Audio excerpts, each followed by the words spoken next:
You wanna be with me, I'm vibing out at a higher frequency, cause everything that I want and I'm gonna be, it's when I wake up, that's when I start to dream. Someone you love is talking down, here is the plan, let it fall through like a handful of sand. Nothing happens overnight, what you must understand, if you dwell on the bad, then you don't stand a chance. Something you want upset, saying why it ain't mine yet, that's because now you have yet to change your mindset. People don't put their mind to rest while they're so wired, a lot of people go to sleep and wake up tired. Power of positivity and persistence, say that I can, we'll just sit back and witness. Make an impact when our time is done. Make money, help people, and have lots of fun. Whoa.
Welcome to Office Hours, hosted by legendary sports executive, entrepreneur, and investor David Meltzer, where the brightest millionaires, billionaires, and entrepreneurs in business, sports, and entertainment get together to talk about success, failure, and everything in between. You have the responsibility of providing value to them. Take a deep dive into the mind of some of the world's most impactful guests. Really, the goal isn't to be disciplined. The goal is for it to be intuitive. To share their strategies and tools to dominate their respective fields. Just decided I'm going to prove them wrong because I feel like this is progressive. This is something that is new and different. David Meltzer hosts Office Hours.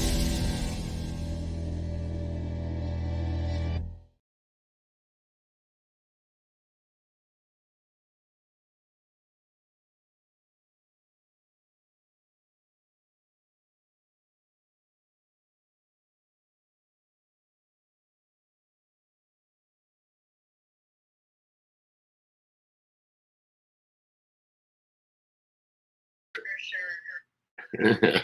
Please feel free to back channel me and David, and we can continue. Good morning, good morning, good morning, everyone. Good morning. Thank you guys so much. And there is a lot to unpack there. And I love when we get the last question that requires, more depth. So thank you very much for your patience and allowing us to interrupt. But it's the time to bring on some great guests and continue the conversation or dialogue.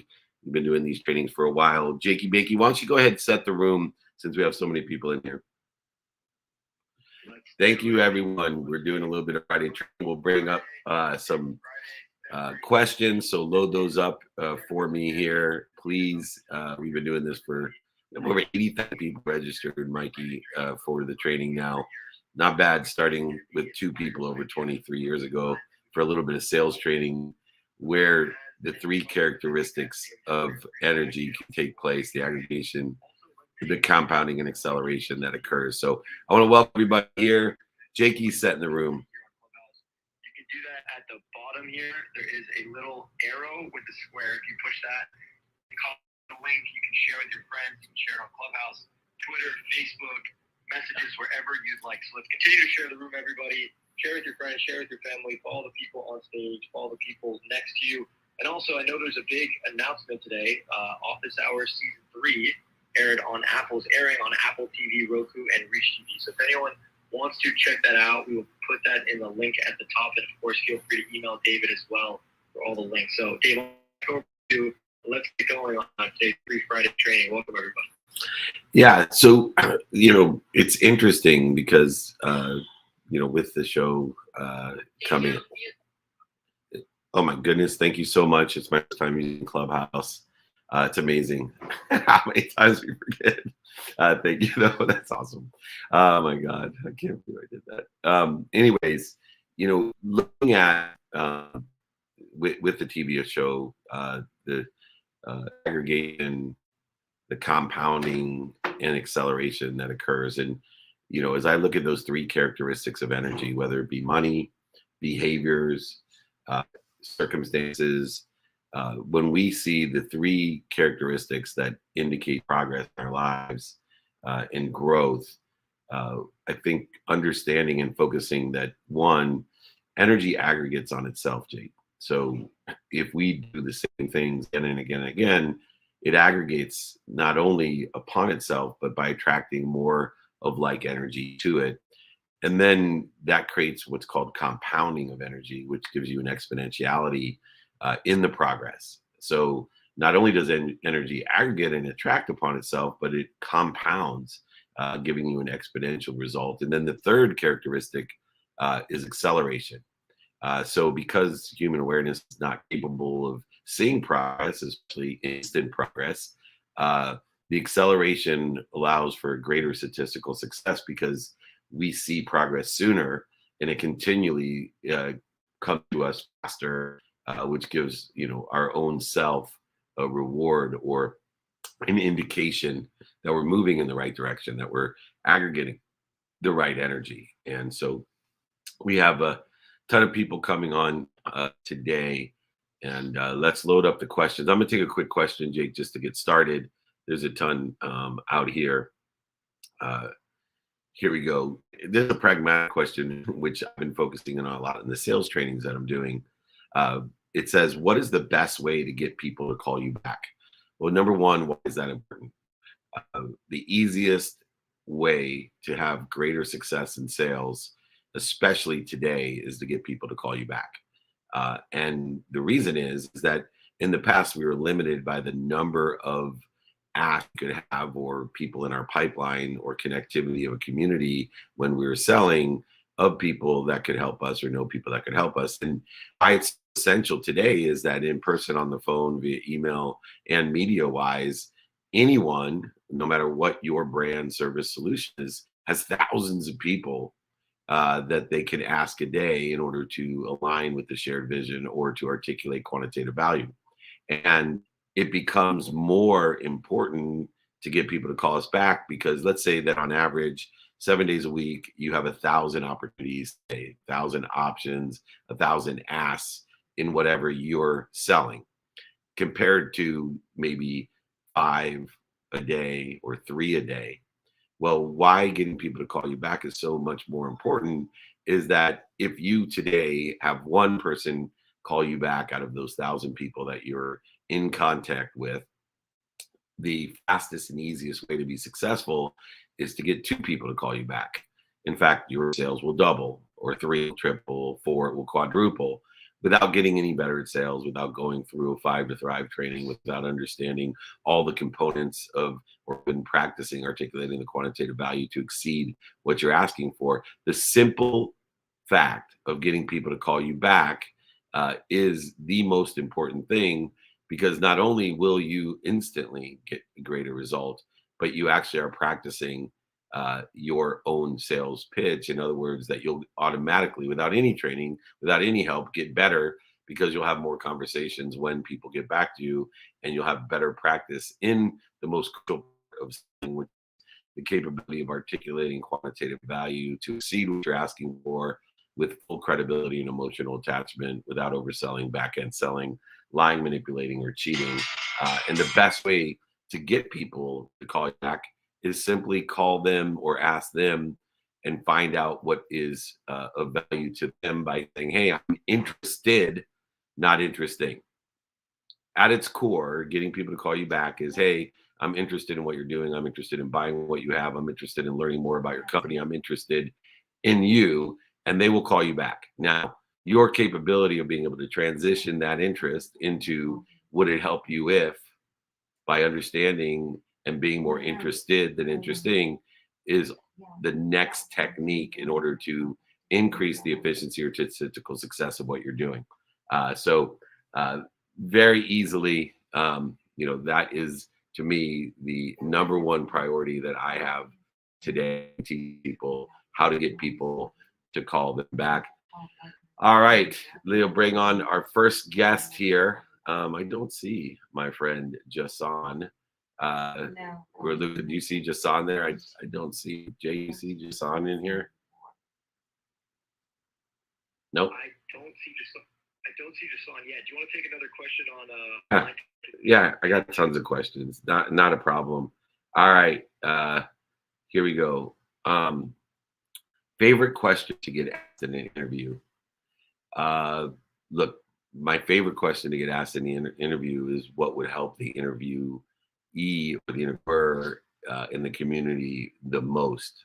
So some of those questions entail, the best pieces of advice or best lesson I've learned. I had learned last week at the Super Bowl a great lesson relating to loving what you do.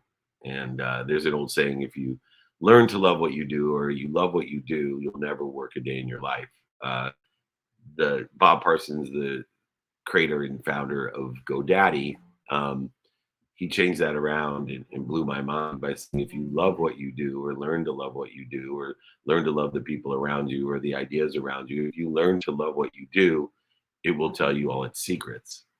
And I started to realize that within the context of being more interested than interesting, within the context of loving and learning to love by finding the light, the love, and the lessons in everything I do, that it was telling me its secrets. And those secrets create the subtleties of success. The secrets are which create the millionaires. The secrets are what establish a greater intimacy in my relationships. The secrets are what put me at ease out of dis-ease. And so utilizing this understanding of first learning to love what I do and then allowing it through consistent, persistent pursuit of the true potential and that love, those lessons, gives me the secrets that allow me to achieve that aggregation, that compounding effect, that exponentiality, and of course the acceleration that allows me to enjoy time spent in the pursuit farther than anything else. So favorite questions to get asked are what interests the interviewer and the community of the interviewer, getting to the simple takeaways and the lessons. One thing I've learned also in interviews about lessons is that there's so many lessons that we get every day that sometimes we get caught into an anomaly that we don't learn the lessons because there's so many lessons and we don't have a system in order to reposit those lessons, to create a system to access those lessons. So I've created, and encourage everyone to create that system by only codifying the lessons that resonate with me, because there's so many lessons. I utilize my intellect, intuition, and inspiration in order to effectuate what resonates with me. So things that resonate or a gut feeling isn't necessarily the answer. We can't just make a decision because I have a gut feeling. No, gut feelings allow us to have an indicator. And that indicator is to raise our awareness. And so I use my intellect, intuition, and inspiration as an indicator that this is something that's resonating with me, that this is something that's of greater importance. And so all I do is reposit it and then create a system to access all of the lessons or occurrences or indicators in my life that I can access when I feel it is pertinent or relevant in my day. And I also look and take the first initial resonation, the first initial intellect, intuition, and inspiration. I take that as a clue. And then by repositing these clues, not making decisions, right? Not lying to myself and sitting at a craps table going, I knew it was going to be a hard 8. No, that's bullshit, right? I sat there 6 other times and thought I was going to be a hard 8. It wasn't. But it is an indicator to raise my awareness. So I go ahead and take what resonates with me as a clue. Then I look for patterns in the deposit or the repository that I have, and then make my choices. And so a lot of people get confused with gut feelings, intellect, intuition, that those are the answers. No, it's not. It's an indicator of an elevated awareness that if you create a system to reposit that which resonates with you and you utilize it as a clue, and then through the deposit in itself, the repository itself, we then can see patterns. Those patterns allow us to make better choices aligned with our intellect, intuition, and inspiration. In other words, our skills, our knowledge, and our desire.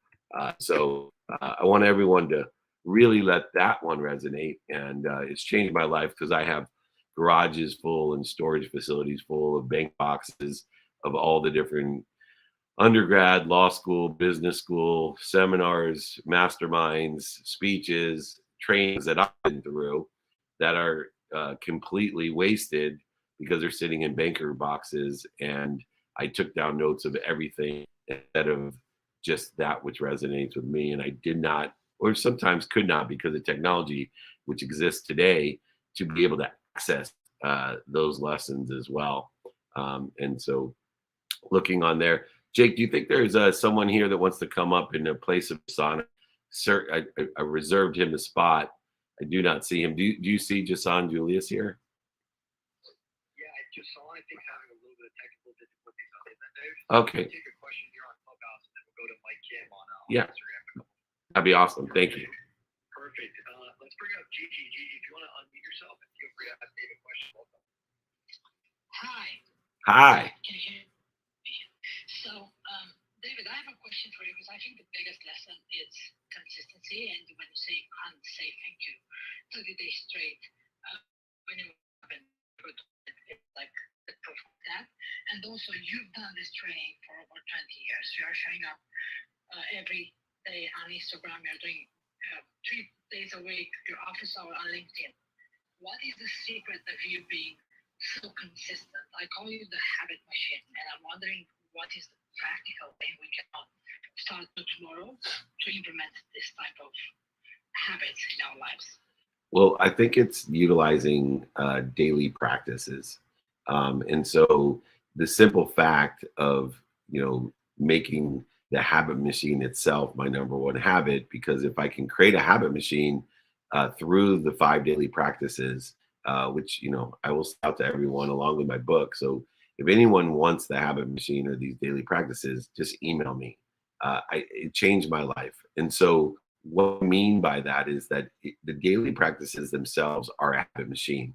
So instead of worrying about how do I quit smoking or how do I quit or eat right or exercise every day, I focus in on making sure there's only one habit that I have, which is the daily practices, which is the machine, meaning every day I utilize what do I want today in a trajectory of what I think I want in the future, aligned with the meaning of the past in that trajectory as well.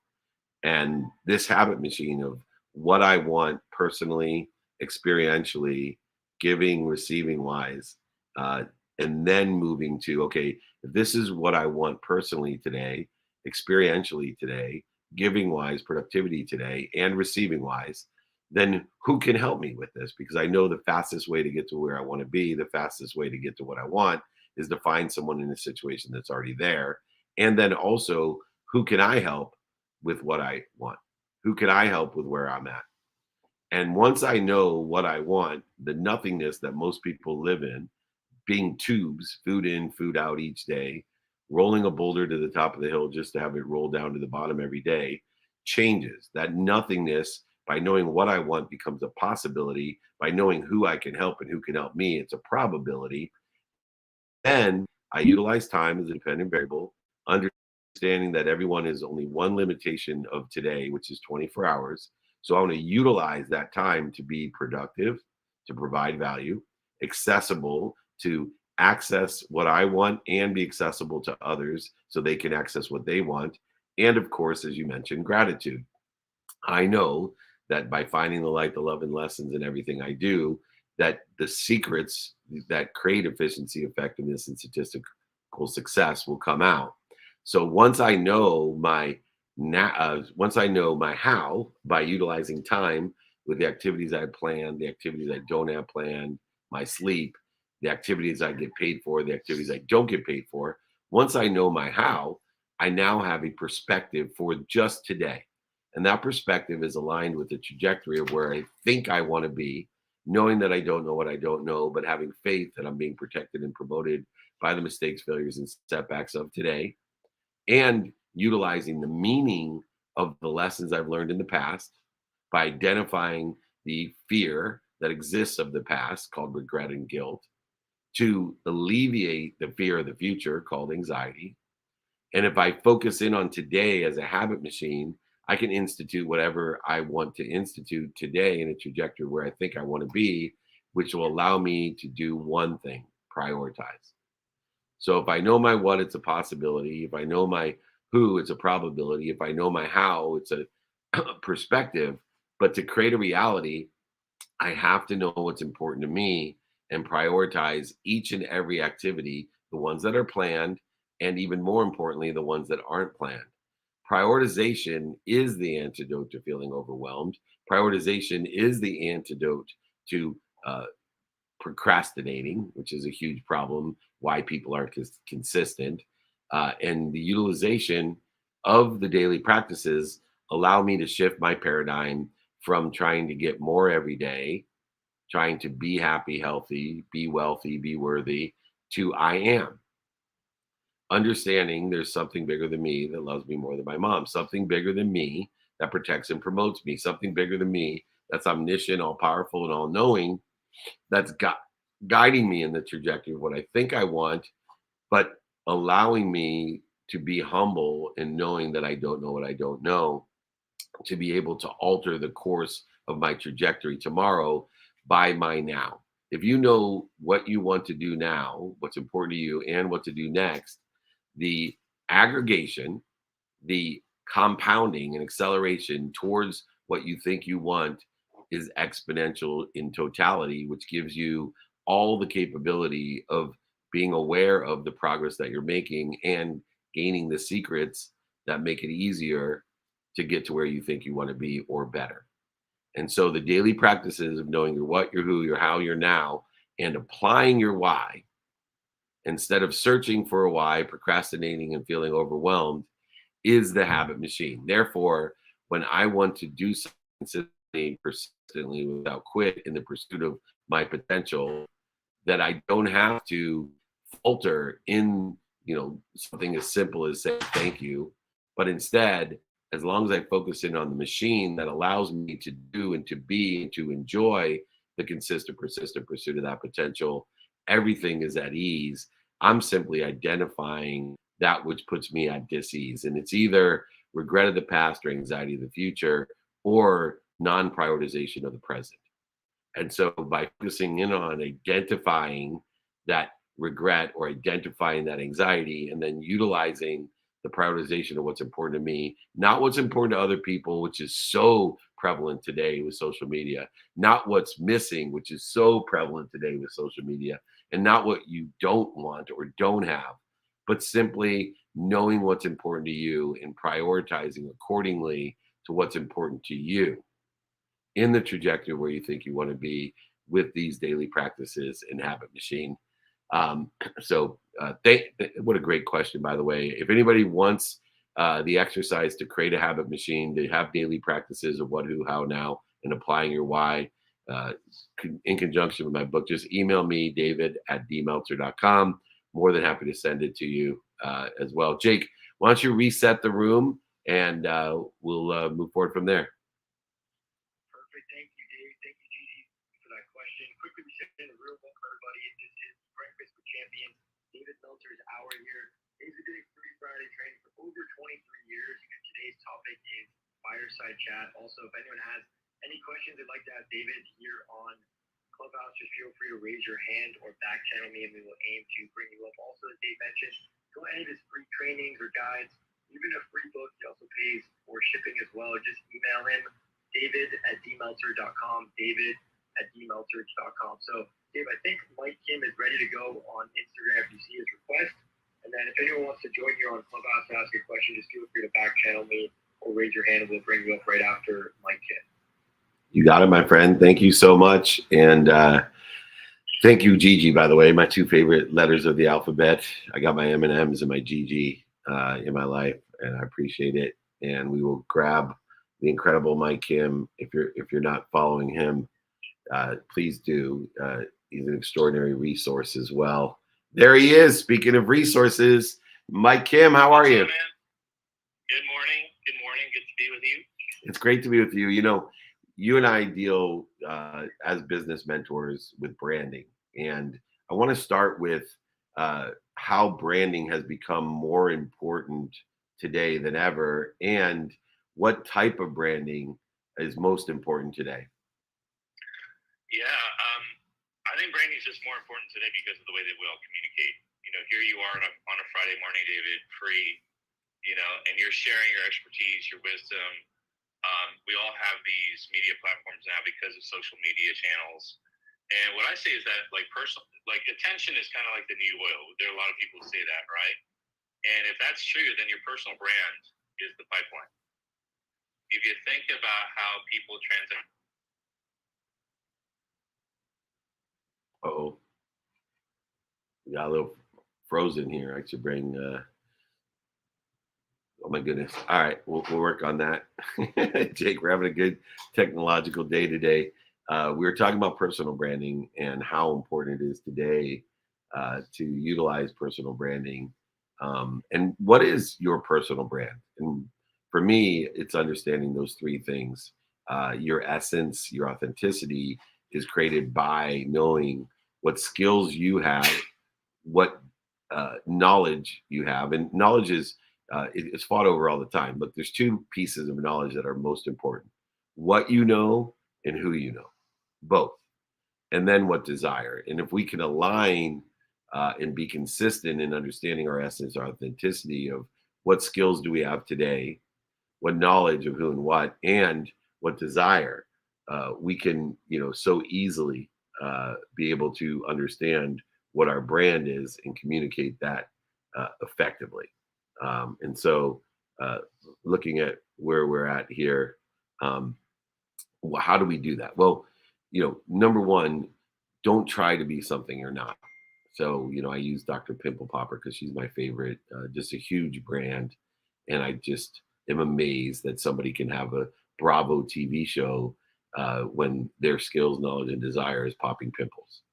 If that doesn't tell you or show you how important it is to have your personal brand, to understand your skills, your knowledge, and your desire, no matter how narrow or niche, right? I always say in social media, the riches are in the niches. It's in the middle class of knowing your brand from your unique fingerprint, wherever you are. So if you're a 19-year-old, if you're a 13-year-old, if you're a 5-year-old who opens toys, the ones that understand and capture their essence do extremely well today with their brand. And you can see that. And then everybody else is amazed. Oh my God, can you believe that kid that opens toys has millions and millions of subscribers? Yeah, I can, because he opens toys every day and it resonates. And when your total addressable community is 7.6 billion people, that if you're consistent, three things happen with your brand. One, the strength of your signal is grows. So more people feel you, which is the highest level of intention. Your spectrum grows, meaning more people are aware of you. And your clarity grows, which means you're more understandable. All three of those components allow you to build a bigger community, no matter what your skills, your knowledge, and your desires are. You don't have to be a rocket scientist in order to be interested or interesting. You don't have to be a rocket scientist to be and gain community of people that love to watch toys being opened or pimples being popped, whatever it may be. You don't have to be The Rock or Chris. I was going to say Chris Rock, Kevin Hart. You don't have to be Cameron Diaz to have millions of people who are more interested in what you're doing than anything else.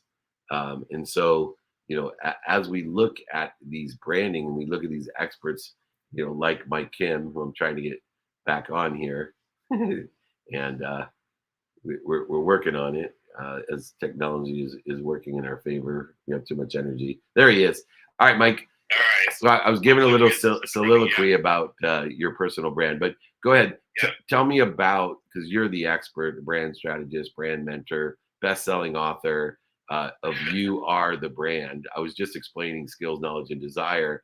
But give us a little bit of perspective of how, Dr. Pimple Popper can have more subscribers than the entire Hall of Fame, or, a 5-year-old who opens toys can have a bigger community than rock stars. Why and how is that possible today? And is it possible for you and I?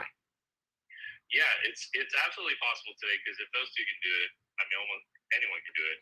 And but when we talk about a personal brand, I love what you were saying about your essence and just how you're showing up. I look at it like a collection of your ideas, your reputation, your expertise, and then this fourth thing is so important now: your personality. Right, your personality's got to be involved in it, and that's why so many people follow folks like this. It's more than just their essence. There's all those things build trust together, and trust is the kind of, like, if the tension's one type of currency, trust is another type of currency.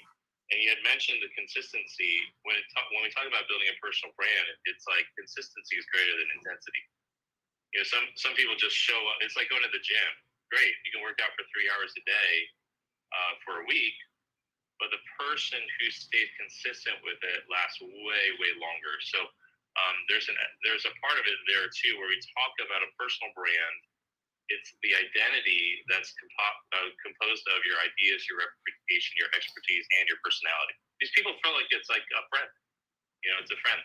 Yeah, and to that measure, I talk about the 3 characteristics of energy. And brand is an emotion. It's an energy in motion. And I think that patience, or the understanding of time, plays a key and critical role in building a brand, because energy, it aggregates on itself, which means if you're consistent, it grows, but it also attracts, right? That's aggregation. Then because it attracts and grows or aggregates, it compounds. So 2 turns to 4, 4 to 8, 8 to 16, 16 to 32.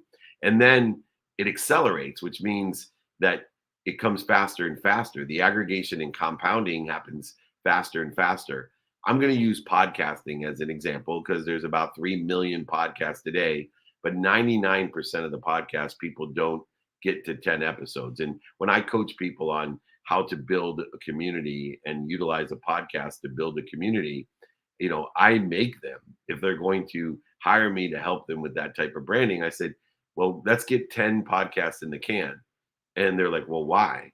I said, well, because it'll put you in the top 1% of podcasts in the world just by doing 10. In the auspice of the aggregation, compounding, and acceleration, how can we get people to have the patience, because you can't see the progress at first, to continue to be consistent when there's no human capability of seeing the progress of community building or brand building? I actually think the answer to that question is in the question. You've got to join communities. Honestly, I've never met anyone who's been successful in personal branding, in the years of yesteryear or today, who hasn't been in community, that hasn't built relationships. Maybe you're so good at that, the relational currency, right? Relationship capital.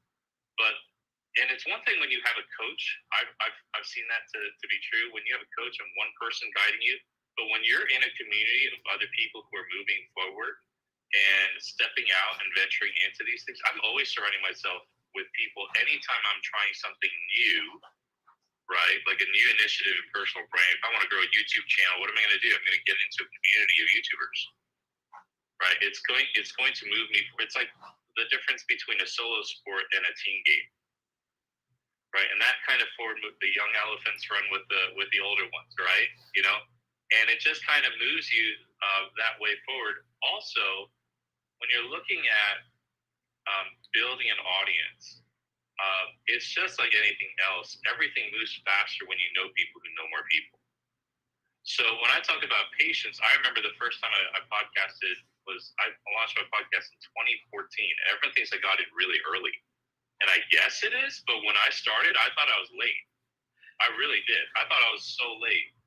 And what kept me moving forward and got me to that 10 episode threshold, like you had said. And this was true in 2014, man. Like, this is a long time ago. I was in a group of 20 other people who were building a podcast. And we were being mentored, and we had we had to meet these. It was almost like a mastermind group. And I tell you what, you want to grow, stay close to the fire of growing people. Like, that's the bottom line. You got to stay close to the fire of growing people. They'll help you stay patient. They'll give you perspective. There are some instances where, this is what I say to clients. You say similar things like, hey, there's 3 ways that we can work together. I drive the car, you sit shotgun. You drive the car, or I'll sit shotgun, or you drive the car, and I'll sit in the back seat. And I think growth is understanding which level of relationship you need to get certain things off the ground. Some of us need the contractors just to take the thing and run down the field. Others of us need coaches who can kind of show us the way, show us what's coming, but we're still ultimately driving, right? And then in the end, once you get things off the ground, you're still in community. You don't need them as much, but there's a huge element of that being still important.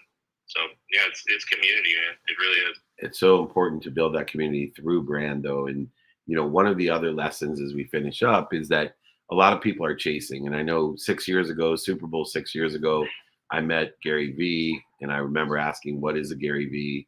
And then Gary Vee told me that I should transition my syndicated radio show called Sports Blender, which was a sports show around the country, into a podcast. And just like you, and I have a very open mind like you, Michael. I was like, dude, there's too many podcasts. And that was 6 years ago. And he laughed at me the same way that we're laughing at ourselves, and we're laughing at other people when they come on and say, no, it's too late. No, it's not, because people aren't consistent and persistent in that branding. But one of the last lessons that I want to talk about today with you, and we'll have you back on, because I'm talking, if anybody wants to build their brand, this is the guy. youarethebrandbook.com. Mike Kim has been doing this a long time. But one of the lessons that as we kind of co-mentor each other in our own specialties and expertise that I've learned from you is that if you want money to follow you, then you build a brand in a community. You don't go chase the money. You don't get on social media thinking a brand is buying a whole bunch of ads to stand in front of cars you don't own and houses you don't own, telling people about shit that you haven't done in your life. But instead, utilize your essence, your authenticity, and community of asking for help and giving help to allow money to follow you. How does that work? Why is it that a brand today and a community today allows money to follow you and allows you to stop chasing it? Well, I would say this when it comes to brand building or marketing. Marketing isn't about closing a sale. It's about opening a relationship. And if you show up consistent, like, what relationship do we know of in real life that is healthy, where there isn't consistency, where there isn't communication, where there isn't trust, right? Sometimes we overcomplicate it. We talk about algorithms on social media channels and leads and email addresses, blah, blah, blah.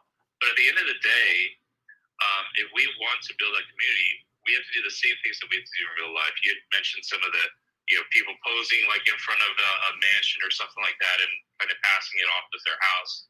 And these folks don't realize that attention is not owed, it's earned. You've got to earn it, right? And then the flip side of that, we see other people, because of that, they overshare in the name of authenticity, and they're not really actually there to solve a problem. Right. They're just venting all their dirty laundry, right? They're like, let me tell you about how much this hurt, or the kind of stuff my ex did, or whatever. And that's not actually adding value. You talked about frequency. It's not adding value to the world. So if we think about marketing is not about closing a sale. It's about opening a relationship. What's the best way that we can approach this? Just ask yourself this. Can I build a campfire around what I'm sharing? I mean, that's what we're doing. We're having a campfire over Instagram right now. By that, I mean, is it warm? Is it inviting? Are we able to share stories? Is there community? Is it a light in a dark place? That's what campfires are, right? We think that we just have to add value all the time, but no one likes hanging out with somebody who talks all the time. The people who make the best friends are the ones that bring people, good people together. And so a campfire moment might be a warm moment. David, you just posted about your family. You post very, very regularly about your family. right? And not that we always have to do that, but there's an element there that people are saying, whether they realize it or not, okay, 9 out of 10 pieces of content are great value add pieces on business building, mindset, entrepreneurship. And David still loves his family, and his family still loves him. I think I can trust him. See, that's a aspect of marketing where your frequency, like you said, is coming through. That essence is coming through. So don't worry so much about, is every piece of content the best piece of content and value add in the world. You have to show people an aspect of your personality, and that's what builds trust. Can you build a campfire around it? I love that. That's why we call this the Fireside edition of our conversation today, that campfire. And there is credibility, but also emotional connection. Utilize 5 levels of intention of, hey, are we doing everything, saying everything, thinking everything, believing, but also feeling? And when we can have that connection of feeling, that's where we create what I call remembrance, recollection, and reminding. Because there is this unified system of thought. There's a unified infinite system of thought, which we all are a part of. And those thought leads to beliefs and feelings that bring us better and closer together, and collectively too allow us to aggregate more, to compound or exponential success, but also accelerate more. And Mike, you have done that for me. Thank you for the campfire analogy. That will be my takeaway of today. I want to sit by the campfire more often with people like you. If you need a great brand strategist, business mentor, best-selling author himself, MikeKim.com, youarethebrandbook.com is one of the greatest texts that I have that helped me to understand how do we create community and allow money to follow us. Mike, come back and join me soon. Thanks for all of your wisdom. Absolutely, my pleasure. Take care, brother. Everyone. You got it. All right, Jake, go ahead and reset the room. We're back on track with technology. I knew it was a good day technologically wise when I forgot to unmute myself, but go ahead, reset the room. What do you say about technology and your car? Can you give that reference? Yeah, well, I believe, that energetically, because a car is energy, that if we can take the same paradigm shift in our life, that everything is at ease, including when our car doesn't start. If we can clear the interference, that we can actually fix our car via clearing the interference energetically of a car. I've seen remarkable things with people, of course, understanding what they are already at ease, trying to figure out what they need to do to clear the dis-ease. Anything that's energetic, anything that requires that currency, we can clear what's interfering from it and actually even get our car to start. So a lot of times I will, if I'm having a difficult time starting my car, I'll clear the interference, and sure enough, it will do that. But in the pragmatic world, I do temper what I say because it becomes not realistic, and I lose credibility if someone breaks their arm. Look, if you vibrate fast enough, you can heal that arm. I've seen ridiculous things in healing, but most people don't. So you probably want to go to a doctor, get X-rays, and have it set. So yes, it is in the realm of possibility. If your battery is dead, you might be able to clear interference and take the last eke of energy out of that battery. If you vibrate fast enough, you can put energy into the battery. But I'm not saying don't call AAA. So please temper reality where we're at.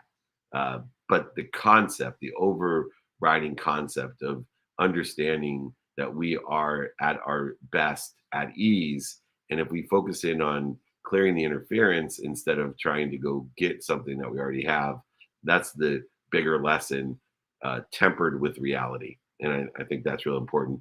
But go ahead, reset the room, Jake. And we are coming into the last 18 minutes of our unbelievable Friday training fireside chat, campfire chat, whatever you want to call it today. Let's do it. I love it. All right, awesome. Thank you, Dave. Thank you, everybody, for being here, for joining, for sharing the room. Let's continue to share the room as I reset the room here. You can do that at the bottom when you're on Clubhouse. There's a little square with an arrow. Push the square, share the room on Twitter, Facebook, in your text messages. You can share it on Clubhouse as well. Let's continue to share the room, everybody. This is David Meltzer's Hour here in the Breakfast of Champions, doing free Friday training for over 23 years. So if anyone wants to reach out to David,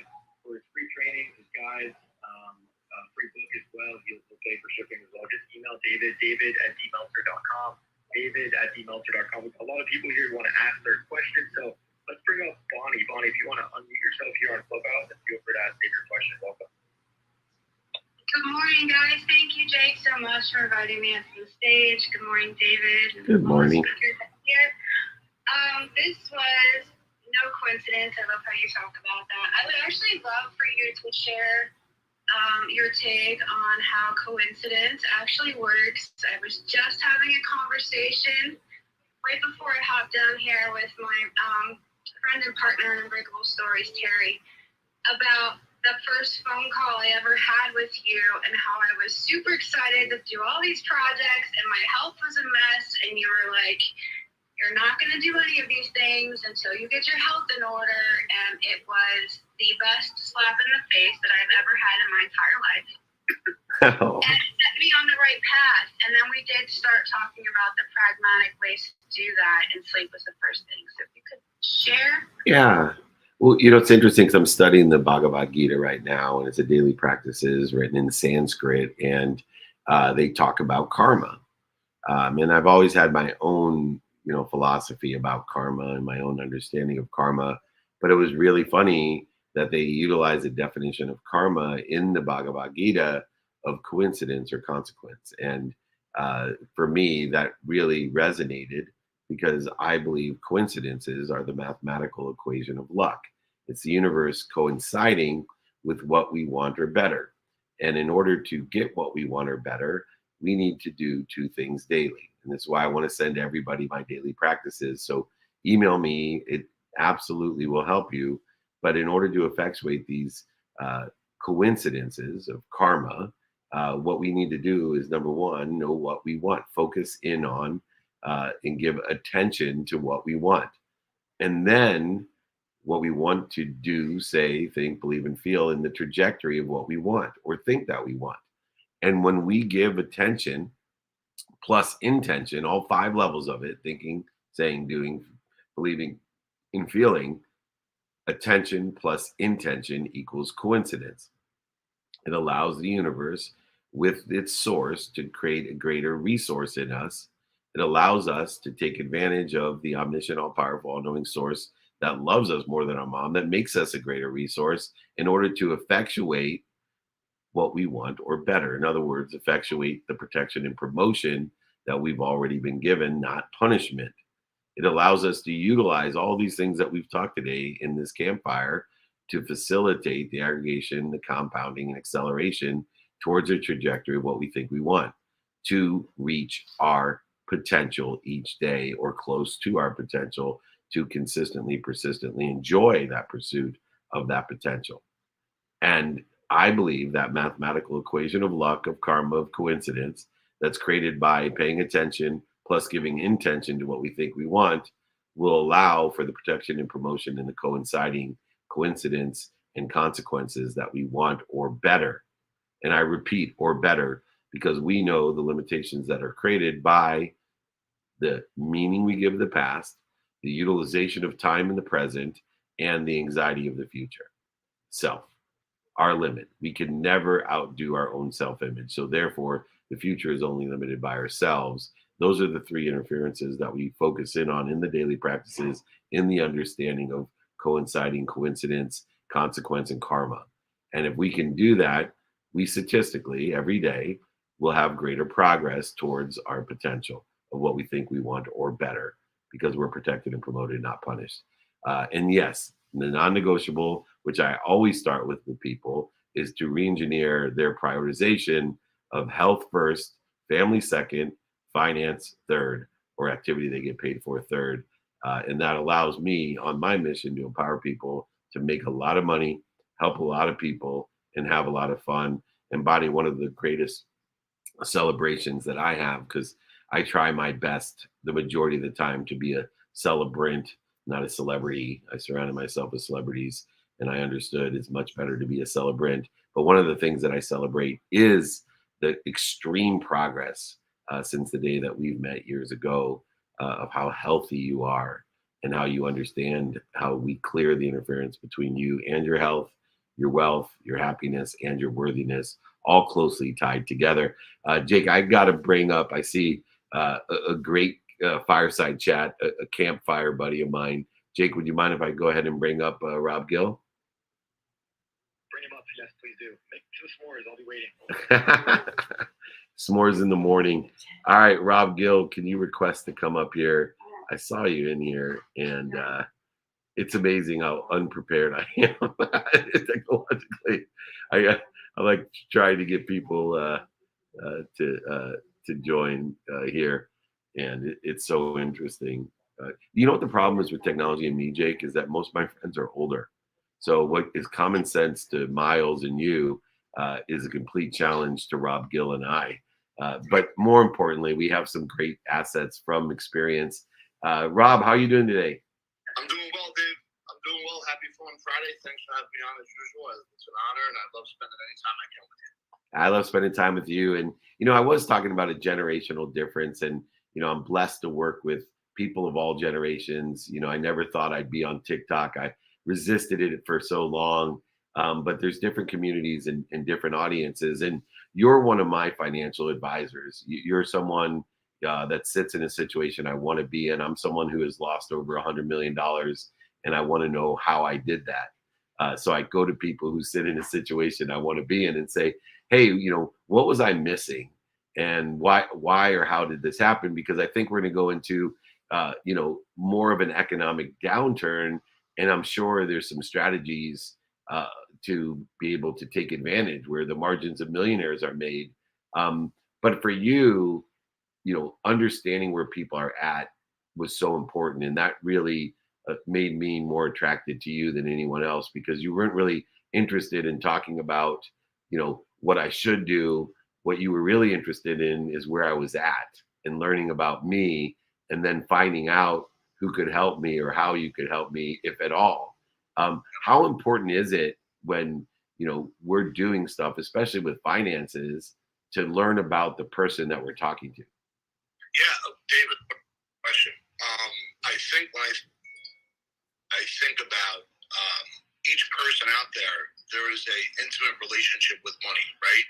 So the money is, as you know, you talk about faith and frequency, but I think a lot of folks, and I think we both know this, come from either a scarce or abundant mindset, and it's people don't want to talk about money. So if there's all different financial advisors and professionals out there that kind of look the part, sound the part, at the end of the day, especially when things get a little bit uneasy, folks really want to know that you genuinely care first and foremost. And, I think some of the biggest mistakes planners make in general is they try and put a square into a round circle instead of meeting the person where they are, right? And you can't, in my opinion, meet somebody where they are unless you build rapport and genuinely mean it in your heart. If you get to that place, then you could maybe disrupt a suboptimal pattern and come in with an empowering alternative, but you can't just lead with that. Like, it takes TIME, things I must earn time, to have these conversations. And I think that, when everything's running and everything is easy, and, you put money into a Bitcoin and it goes up, or if you put money into real estate and you're flipping, it's easy. But once the carpet gets pulled, and there's no calamity bell warning ever, that's when people begin to listen. So I think for us, our number one that is to be able to understand how we can connect with each and every individual separately, because not everybody's the same, really demonstrate the ability to show and genuinely prove that we care. We have a 6-call process, 60, 70 days just to get started. And then it's also important to say, listen, you look in the financial planning industry as a whole, you have insurance people, you have wealth managers, and it's like the Bloods versus the Crips, the Hatfield versus the McCoys. Both sides are trying to jock the same dollar. The truth is the magic is somewhere in the middle, right? Yeah. Could be 70-30, could be 50-50, 60-40, but it's somewhere in the middle. If you could build a team around that, then what you're doing is creating opportunities and the optimal amount of wealth for everybody you deal with. Now, I'm not going to let you just skip over something genius that you shared, and genius being an expression of God to me. You talked about, I think it was TIM, things I need to earn. What was that? Time is things I must earn. Things I must earn. Give me a little bit of insight, because I've learned to not allow these little nuggets to pass me by, because that's where the secrets lie. What does that mean to you? Things I must earn. Yeah, so I'll give a quick two examples. Whenever I'm in my office, in my playground, and I have folks that are really good at what they do, showing up, process mastery, I dot and T crossing, there's also a component of not being able to predict the outcome based on each meeting. So you have to kind of make mistakes unless you stand on the shoulders of other people. So that's me as the, let's call it the leader. When I'm with you, now I'm the student again, right? Because when I'm with you, I'm now watching somebody like, okay, wow, how do I earn? How do I accelerate or collapse time and stand on the shoulders of David while I partner up with him shoulder to shoulder? And now I can earn these things, but become a student and be able to follow direction even when it feels uneasy, because we all know that whether it's physical, mental, or emotional, change happens with pain, right? So if I learn to take the pain pleasure principle and embrace it as a gift, then I could collapse time and time being things I must earn, which is a framework. We know that time is a framework of Dan. But when we go frequency, and once again, I know you compound frequency and energy, it's the wildest thing I've ever heard. And I feel like on some level I understand it, but I just can't articulate it. That's when I'm just sitting there and I'm watching. I'm like, all right, tell me what to do next. What do I do next? How can I help? How can I serve? And I think that where I struggle sometimes is what you're excellent at, which is the process. You are a process mastery genius between a sleep coach, between getting up and doing all your lives 17 times a day, and all these other things that you're doing. For me, what I do, I think my brilliance would be listening, communicating, and truly serving others, because then the universe conspires in my favor. So if I come from middle class and I come from a family where we ran out of money on the 20th of every month, and I'm hanging out with a billionaire over here, but also somebody over here that's just trying to be on, I'm gonna serve both sides. I'm not gonna just pick one, because the universe will then conspire against me if I do that. So that's where time comes in and things I must earn. I love that. Things I must earn time, because I'm a time freak, as you know, on multiple levels. I research time all the time. Last question. Obviously a lot of people have more anxiety today about their financial future than ever. And I talk about two things that are involved when I look at money, my relationship with money being an energy. So I know it aggregates, it compounds, and accelerates. But I also know that two basic fears of money are regret of the past or anxiety of the future. And both are at an all-time high right now, as people are trying to make sense of the regrets that they have monetarily of the past. Everybody's lost money in some way or made bad choices or mistakes, whether it be in crypto or real estate or whatever they did, or trusted someone. Even though they bought a great product, they trusted the wrong person. That's happened to me in the last 7 years. The only things I've lost money on is because not because I had the wrong due diligence or product. I had the wrong person that misled me. But more importantly, what is your piece of advice today for people that have regret of the past and anxiety of the future financially? I love that. I think that when we look at Dr. Joe Dispenza, and if we continuously repeat the past and feel that emotion, it's going to keep happening, right? So the past is already done. At some point, ask yourself an empowering question: what can I learn from this? How can I grow and be able to help others not make the mistakes I made? Like, that's probably one thing you would do. And I think that the real estate between your ears and money, dedicated time, dedicated energy, dedicated to that with a clear outcome would be one of my first suggestions. And as you know, David, the only way we could predict the future is by controlling what we do in the present all the time. Then it becomes predictable, right? So how do we control the present? Well, it starts how we wake up every day. It starts with our routines. It starts with our patterns. It starts with, I was talking to somebody in my office the other day, and they're in a suboptimal pattern right now. And they're having a hard time getting out of it. And they're in that pattern because their best thinking got them there. And my message was, hey, listen, if you want to break this pattern, somebody from the outside's got to come in and help you. You need something different in order to be able to break that pattern. And that means ego's got to go down. We know that E's got out, ego. You can write that down. E's got out. I always say, edging gold out when it comes to money. Yeah. Yeah. So E's got out. And now, all of a sudden, let somebody else come in that's a proven winner. So when I talk to you, in our private conversations, how I view you in my world. I want to make sure that I'm with somebody that's been there, done that, proven winner, whose action, and by the way, your action, your words are insane, but your actions are so much louder than your words, right? So that resonates for me. And there's times where you had to tell me things that I had to hear, right? I had to, were coaching me. So this stays in the present. If you stay in the present and you become an ace at the present, then all of a sudden predictability comes into play 30, 60, 90 days, a year, 2, 3, 4 years out. We know we could do a lot. We think we could do a lot in a year, but the truth is we could do so much more in 5 or 10 years and just stay in the present one day at a time. And it's amazing when your mind is focused on what you can control and how you show up, how everything changes so fast. And it certainly does. And it's so interesting because what we can control is our mindset, our heart set, the way we feel, and of course our actions, what we do, which leads to those levels of intention, leads to coincidence, to consequence, to karma, all the things that the people look on, my life now and say, oh, he's so lucky. Well, yeah, there's a mathematical equation to that luck.